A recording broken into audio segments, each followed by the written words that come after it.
E aí, seus cocão, tudo tranquilo? Tô fazendo esse vídeo aqui para falar sobre essa nova polêmica que tá tendo aí em relação ao League of Legends, que é o Vanguard está vindo pro LoL. Muita gente acredita que o maior problema do Vanguard está em relação à privacidade, porque o Vanguard ele vai rodar no kernel do sistema operacional. O kernel, para quem não sabe, ele seria o maior nível de privilégio que tem dentro do hardware, tá? Dentro do software e hardware ali da máquina. E se um software ele roda no kernel, um aplicativo ele roda no kernel, o que acontece? Ele tem acesso a tudo. Ele tem acesso à tua webcam, ele tem acesso à tua câmera. E muita gente acredita que, justamente pela Tencent lá na Riot ser chinesa, isso possa ser utilizado para roubo de informações. Mas, na minha concepção de mero usuário, o maior problema do Vanguard não é, para mim, pelo menos, em relação à segurança, em relação à privacidade, mas em relação à acessibilidade que o LoL tem, já que o League of Legends sempre foi um jogo que teve a proposta de ser acessível para todo mundo. Como assim acessibilidade? Eu não estou falando dele bloquear os 32 bits, o computador que é 32 bits, ou bloquear aqueles que usam Windows 7. Afinal, por aí, a gente já pode concordar que é demais, porque são sistemas antigos e tem que ser atualizados. O maior problema não é esse, o maior problema do Vanguard é que ele requer que a máquina de quem vai instalar o Vanguard tenha TPM 2.0. E o que é TPM 2.0 para quem não sabe? TPM 2.0 é Trusted Platform Model. Ele é um chip, como se fosse, na verdade, nem chip, ele é tipo uma plaquinha. Quem já mexeu com hardware de computador, ou então já encaixou fita de videogame, sabe que tem o Mega Drive antigo? Tu bota a fita? Então, quando você coloca a memória RAM no computador, é a mesma coisa. Uma plaquinha que você vai ter um encaixe na placa-mãe para essa plaquinha. E ela é justamente esse módulo de proteção. Ele funciona criptografando dados e ele armazena algumas chaves aí do sistema. E ele também tem uma identidade que seria imutável, ou seja, como se fosse uma identidade para sua máquina que não pode ser alterada. Porque é, o hardware da gente ele tem várias IDs. Ele tem HWD, ele tem o MAC e outras. E o que acontece? Essas IDs elas servem justamente para várias questões de segurança. Mas um jogo, principalmente, por exemplo, uma empresa de um jogo, ela usa essas IDs para banir o hardware daquela pessoa. Então ela bane muitas vezes por IP, bane pelo ID do hardware. Só que esse ID ele pode ser alterado. Existem pessoas que pagam softwares para alterar essas informações para conseguir voltar a jogar um determinado jogo. Então, talvez a ideia da Riot com isso seja utilizar o TPM 2.0 como uma IDE fixa, que você possa banir aquele jogador e aquele jogador não voltar mais. Só que, cara, sinceramente, eu não vejo isso sendo funcional. Porque, como eu acabei de dizer, o TPM 2.0 ele é algo que você simplesmente encaixa e tira da placa. E se você for ver aqui, o valor de um TPM 2.0, você vai ver, ó, tem TPM 2.0 sendo vendido na Express a R$ 32. Você acha que o cara que paga, por exemplo, um spoofer, que é como o pessoal chama, esses softwares aí legais de você estar trocando as informações do computador de ID, de hardware ID, se você acha que o pessoal paga caro num spoofer, o pessoal não vai pagar para comprar um outro TPM 2.0 para trocar o que está na placa-mãe? É óbvio que isso vai ser burlado, assim como todas as outras questões de segurança, elas são burladas. Eu até entendo que com o tempo elas têm que ser atualizadas, mas coisas têm que ser lançadas para combater, né, essa evolução dos hackers e dos cheaters. Só que você não pode fazer isso se isso vai custar a acessibilidade de milhares de pessoas ao seu jogo, por exemplo.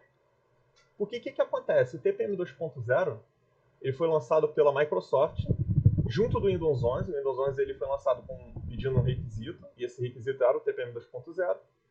E toda máquina que não tivesse esse requisito não poderia instalar o Windows 11.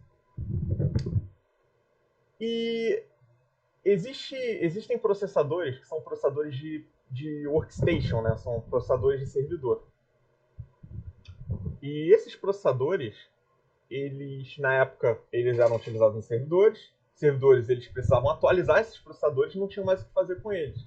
Então qual é a ideia que o chinês teve? Vamos pegar esses processadores de workstation, né, de servidor, e vamos criar placas-mães que suportem eles e vamos colocar eles para uso domiciliar, para o usuário comum. E isso foi o que os chineses fizeram. Então, atualmente, se você for ver na AliExpress, nós temos placas-mãe kit Xeon, que são os famosos kit Xeon, no caso. Você tem o 2650V2, tem o 2670V3. E esses processadores, eles se demonstraram serem processadores de fogo muito fortes para competir com processadores lançados atualmente pela Intel e pela AMD. Só para vocês terem noção, um Xeon, por exemplo, um 2670V3, que é um processador Xeon, ele tem praticamente quase o mesmo desempenho de um Core i9, 9900. Só que a grande diferença é que no Xeon 2670V3, você vai pagar aí o quê? Os seus R$88. Nossa! Agora, quando você vai ver o preço do i9 9900, você vai pagar o quê? 2.400 no Mercado Livre? Você encontra mais barato no AliExpress, mas se você for contar um imposto, vai sair por no mínimo uns R$1.500. Então, assim, é uma realidade muito diferente. E são processadores muito bons e fortes, para ninguém colocar defeito. Só que o que acontece? Junto com o TPM 2.0 que a Microsoft lançou no requisito do Windows, lançou também uma lista de processadores que seriam compatíveis com o tal do Windows 11. Só que o que acontece, gente? Na minha concepção, compatibilidade é algo natural. Entende? Compatibilidade é algo que, por exemplo, você tem um processador que ele tem um determinado poder de processamento. Ele tem determinadas... ele tem uma litografia, ele tem determinadas instruções nele. Se ele tem as instruções e ele tem o poder de processamento para fazer funcionar com o Windows 11, então ele é compatível. Então, para mim, não faz sentido uma empresa simplesmente pegar uma lista que tirou da cabeça, tá? Uma lista com processadores que você pode ver aqui que é simplesmente por data, porque o que eles fizeram? Você vê que, por exemplo, dos i5 é só da série 8, da série 8 para frente que suporta o Windows 11. Você pode ver que não tem nenhum i5 aqui, por exemplo, da série 3, da série 5, mesmo rodando perfeitamente o Windows 11.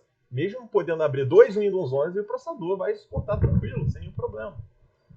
Então a maior polêmica surgiu em cima disso. Que o TPM 2.0, apesar dele realmente proporcionar uma melhora aí em segurança, ele seria, na verdade, um pretexto para que isso fosse ser utilizado para obsoletar hardwares que a indústria não está conseguindo tirar.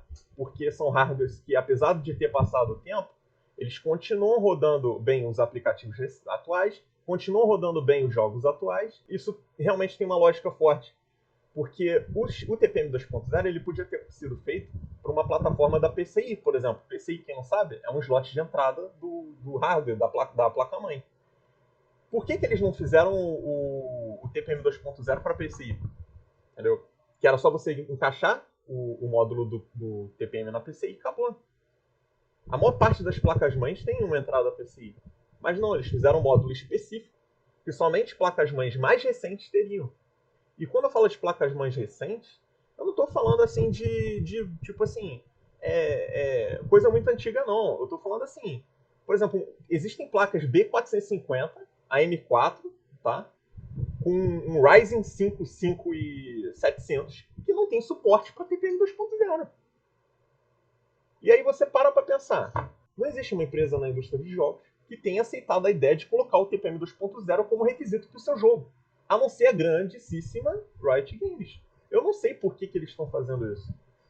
Porque o que acontece? Isso vai matar 70% da player base que joga LoL.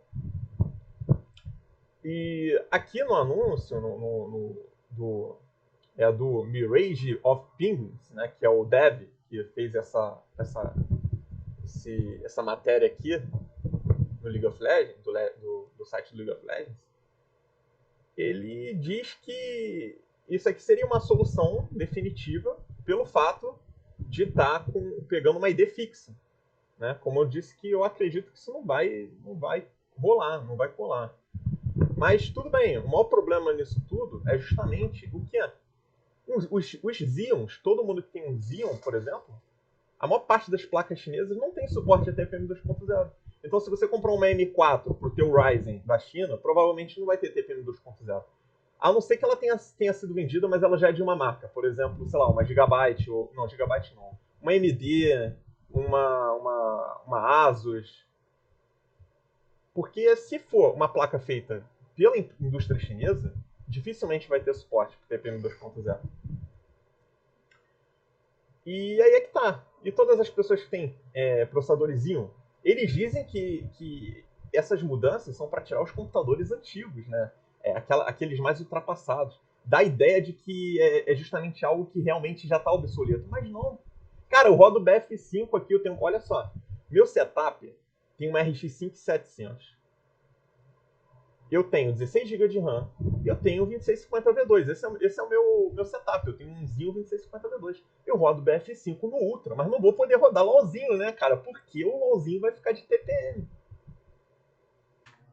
Quando o suporte do Windows 10 acabar, que já está para acabar.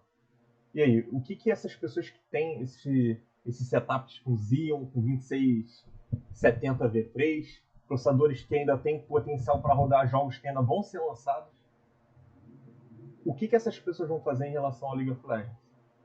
Porque ou elas vão ter que tomar uma escolha, ou elas continuam jogando num sistema defasado, que não vai ter mais suporte de segurança, ou elas simplesmente vão ser obrigadas a estar trocando todo o setup dela para poder continuar jogando League of Legends. E essa é a crítica. É justamente por isso não fazer sentido que eu estou fazendo aqui esse conteúdo para vocês, tá? E aí fica essa dúvida no ar. E aí, Riot Games?